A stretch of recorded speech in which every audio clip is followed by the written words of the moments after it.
Hi guys, welcome back to another video. इस वाली video में हम डिस्कस करने वाले हैं predefined cost centre allocation. तो बिना किसी देरी के फटाक से स्टार्ट करते हैं टैली RP9, जो कि मैंने ऑलरेडी मिनिमाइज किया हुआ था। मैं इसको ओपन कर लेता हूं। तो इसको बनाने से पहले मुझे जो है कुछ बेसिक चीज़ें ऑन करनी है। इसके लिए मुझे सबसे पहले F11 फीचर्स वाले सेक्शंस में आना है, ठीक है। तो आप राइट साइड में ग्रीन कलर में आपको दिख रहा होगा, ये रहा F11 फीचर्स। इसके लिए मुझे F11 प्रेस करना है, तो मैं F11 प्रेस करता हूँ। इसके बाद मुझे जाना है अकाउंट्स वाले सेक्शंस में, F1 प्रेस करना है। उसके बाद तो मैं F1 प्रेस कर देता हूं। इसके बाद मुझे कुछ चीज़ें यस करनी है, तो वो मैं यस करके दिखा देता हूं। तो सबसे पहले मुझे जो यस करना है वो है मेंटेन कॉस्ट सेंटर्स, इसको मुझे यस कर देना है।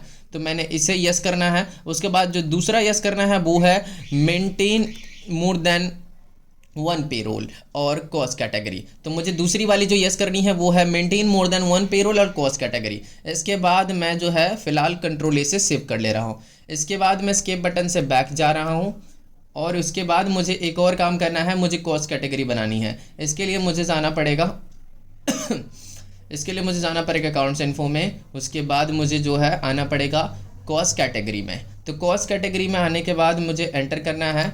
एंटर करते ही मैं इस पेज पर आ जाऊँगा। उसके बाद मुझे क्रिएट करना है सिंगल कॉस्ट कैटेगरी। तो क्रिएट के लिए मैं एंटर करूँगा। तो इसके बाद मुझे जो है कैटेगरी बनानी है। तो मैं सबसे पहली कैटेगरी बना ले रहा हूँ एम्प्लॉय, ठीक है। तो मैंने एम्प्लॉय बना लिया। उसके बाद मैं एंटर करूँगा, एंटर करूँगा, एंटर करूँगा और एलोकेट नॉन रेवेन्यू आइटम्स, इसको यस करूँगा और उसके बाद सेव करूँगा, ठीक है। उसके बाद एक और कैटेगरी बना लेता हूँ, वो मैंने बना लिया ब्रांच। उसके बाद जो है मैं एंटर करूँगा, नीचे आऊँगा, फिर इसको मैं यस कर देता हूँ एलोकेट नॉन रेवेन्यू आइटम्स। तो ये ध्यान रहे कि ये बनाते समय allocate non revenue items yes होना चाहिए। तो मैं यस करूँगा, एंटर करूँगा और सेव करूँगा। तो हमारा कॉस्ट कैटेगरी बनाने का काम खत्म हो चुका है। इसके बाद मैं स्केप बटन से मैं बैक जाऊँगा। इसके बाद स्केप बटन से फिर बैक जाऊँगा। इसके बाद अब मुझे बनाना है कॉस्ट सेंटर। तो कॉस्ट सेंटर्स में आके मैं एंटर कर दूंगा। इसके बाद मुझे क्रिएट करना है सिंगल कॉस्ट सेंटर। तो सिंगल कॉस्ट सेंटर में आने के बाद मैं क्रिएट कर दूंगा। तो देखिए यहाँ पर कैटेगरी में मैं जो है लिस्ट ऑफ कैटेगरी से मैं ब्रांच सेलेक्ट कर ले रहा हूँ। तो ब्रांच का मुझे नाम देना है, तो एक ब्रांच मैं गोवा दे देता हूँ और इसके बाद कंट्रोल+A से सेव कर दे रहा हूँ। इसके बाद दूसरा ब्रांच जो है मैं कोलकाता दे देता हूँ। इसके बाद इसे भी मैं कंट्रोल+A से सेव कर देता हूँ। इसके बाद मैं ब्रांच को ऊपर जाकर जो है ब्रांच में कैटेगरी में चेंज करना चाहता हूँ, तो मैं ऊपर जाऊँगा और स्पेस बटन दबाऊँगा। उसके बाद मैं एम्प्लॉय सेलेक्ट कर लूँगा, एम्प्लॉय। तो एम्प्लॉय के नाम देने होंगे, तो मैंने एक का नाम दे दिया सोनू, फिर कंट्रोल+A से सेव कर लिया। फिर दूसरे को मैंने दे दिया मोनू, फिर कंट्रोल+A से सेव कर लिया। तो हमारा जो है कॉस्ट कैटेगरी बन चुकी है और उसके अंदर कॉस्ट सेंटर भी बन चुका है। तो मैं स्केप बटन से बैक जा रहा हूँ, स्केप बटन से बैक जा रहा हूँ, स्केप बटन से बैक होम पेज पर एकदम आ चुका है। इसके बाद हमारा एक जो काम रह गया है वो मुझे करना है। मैंने उसे पहले इसलिए नहीं किया क्योंकि शुरू में करने से दिक्कत आता है, उसे बाद में ही करना ज़्यादा बेटर है। इसके लिए मुझे फिर से जाना होगा F11 फीचर्स वाले सेक्शंस में, F11। इसके बाद मुझे फिर से जाना होगा F1 में जाना है अकाउंट्स वाले सेक्शंस में। तो मुझे F1 अकाउंट्स वाले सेक्शन में जाने के लिए F1 में जाना पड़ेगा। तो मैं एंटर करूँगा, एकदम नीचे आऊँगा और यहाँ पर जो ये वाला जो है यहाँ पर लिखा है use pre defined cost centre allocation in transaction, तो मुझे ये वाला यस करना है, ठीक है।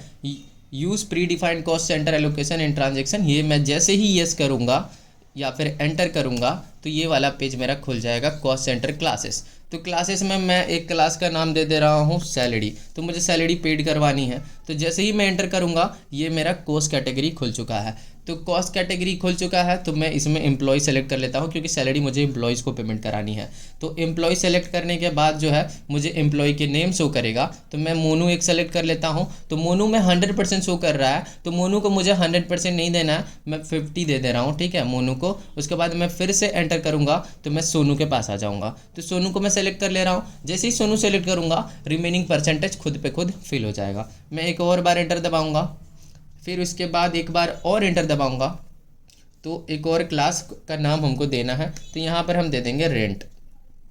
तो रेंट के देने के बाद फिर से एंटर दबाते ही कॉस्ट कैटेगरी खुल चुकी है। तो रेंट को जो है मैं मेरे 2 ब्रांचेस है, मैं 2 ब्रांचेस पे पेमेंट करना चाहता हूँ, तो इसलिए मैं ब्रांच सेलेक्ट कर ले रहा हूँ। जैसे ही मैं ब्रांच सेलेक्ट करता हूँ मेरे पास जो है लिस्ट ऑफ कैटेगरी आ चुकी है, तो मैं कोलकाता सेलेक्ट कर लेता हूँ। अगर मैं कोलकाता को 100% तो मुझे नहीं पेमेंट करना ना, मुझे कोलकाता में 100% नहीं पेमेंट करना, तो मैं इसको 60 दे रहा हूँ। जैसे ही मैं 60% दे के एंटर करूँगा लिस्ट ऑफ कैटेगरी में गोवा ही बस बचा है, गोवा सेलेक्ट करूँगा, रिमेनिंग परसेंटेज 40% ऑटोमेटिकली ये सेव हो चुका है। एंटर करूँगा और ये सेव हो चुका है। बाकी एंटर करके हम इसे आगे करके सेव कर देंगे। तो हमारा ये वाला काम एकदम ख़त्म हो चुका है। स्केप बटन से पीछे जाऊँगा। इसके बाद जो है मुझे जो जाना है अकाउंटिंग वाउचर्स वाले सेक्शन में, तो अकाउंटिंग वाउचर्स वाले सेक्शन में आके मैं एंटर दबाऊँगा और मुझे सिर्फ यहाँ पर जो है आके पुट करना है रेंट की एंट्री मैंने पास की है। मैं रेंट पहले पेमेंट करना चाहता हूँ, तो मैं क्लासेस में यहाँ पर लिखा हुआ है कॉस्ट सेंटर क्लासेस, इसमें आपको रेंट देना पड़ेगा, अदरवाइज़ ये वर्क नहीं करेगा। तो यहाँ पर जो है मेरे रेंट का कोई लेजर है नहीं, तो Alt+C दबाकर मैं यहाँ पर रेंट बना ले रहा हूँ। ये जाएगा under the head indirect expense. फिर मैं इसे Ctrl+A से सेव कर ले रहा हूँ। इसका अमाउंट मैं दे रहा हूँ 10,000 रुपये, 10,000 दे दूंगा और उसके बाद मैं इसे कैश से पेमेंट करा दे रहा हूँ। अभी आपको ये फ़िलहाल नॉर्मल एंट्री दिख रहा होगा, बट ये जो है नॉर्मल है नहीं। इसके बाद Ctrl+A से मैं इसको सेव कर दूंगा। तो क्लासेस में मुझे फिर से जो है सैलरी देना है, तो क्योंकि मैंने रेंट पेमेंट कर दिया तो सैलरी का पेमेंट करना है। तो सैलरी में जो है मेरा फिर से लेजर नहीं है सैलरी का, तो Alt+C दबाऊँगा और SALARY सैलरी में लिख देता हूँ। और फिर इनडायरेक्ट एक्सपेंस ये भी है, तो Ctrl+A से सेव कर दे रहा हूँ। और इसका अमाउंट जो है मैं दे देता हूँ 20,000 रुपये। तो 20,000 दूंगा और इसको भी मैं कैश से पेमेंट करा दूंगा और एंटर करके सेव कर दूंगा। फिर एस्केप बटन से बैक जाऊंगा और मैंने जो बनाया है वो मैं आपको डिस्प्ले में दिखा दे रहा हूँ। मैंने क्या बनाया है, डिस्प्ले में जाना है, फिर मुझे जो जाना है डे बुक में जाना है, उसके बाद आके एंटर कर देना है। तो ये देखिए अगर मैं रेंट में आकर एंटर करता हूँ तो ये देखिए ये नॉर्मल एंट्री है नहीं। रेंट में देखिए 10,000 मैंने 60% और 40% डाला था, तो 10,000 का 60% कोलकाता ब्रांच को 6,000 जा चुका है और रिमेनिंग जो 40% है वो 4,000 जो है गोवा ब्रांच को मैंने पेमेंट किया है।